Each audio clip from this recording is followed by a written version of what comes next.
What are the myths that surround the immigration debate? There's always myths about migration, so that migrants are taking jobs away from Australians. And let's look at one of the biggest, which is housing, and the housing crisis that we have.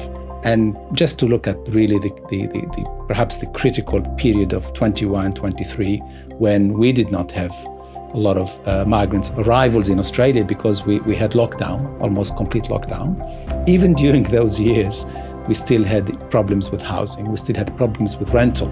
So clearly there is no direct correlation between migrants and the housing crisis, which of course has other contributing factors. When you look at the overall migration program, the largest component is always the temporary migrants.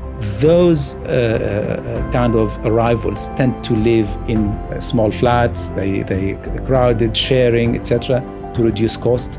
That is not what is really in demand in terms of the broader population. They want proper rental supplies, they want proper accommodation supplies. Australia is a migration nation. We would not have the Australia that we have today with its sociocultural fabric, with its economic prosperity, without migration. By and large, Australians have favourable opinions towards migration. It's more than 3/4 in 2024 thought that migration is a good thing for Australia.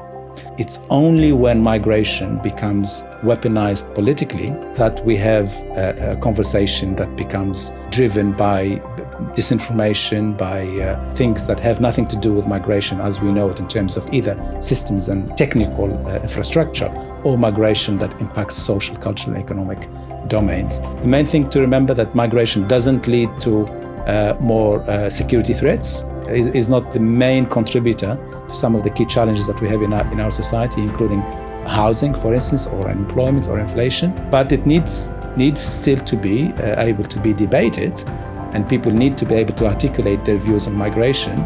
So that's the kind of conversation we need to be having.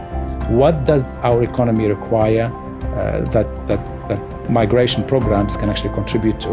And in what ways can we turn migration into a net positive contributor to our economic, social, and cultural well-being?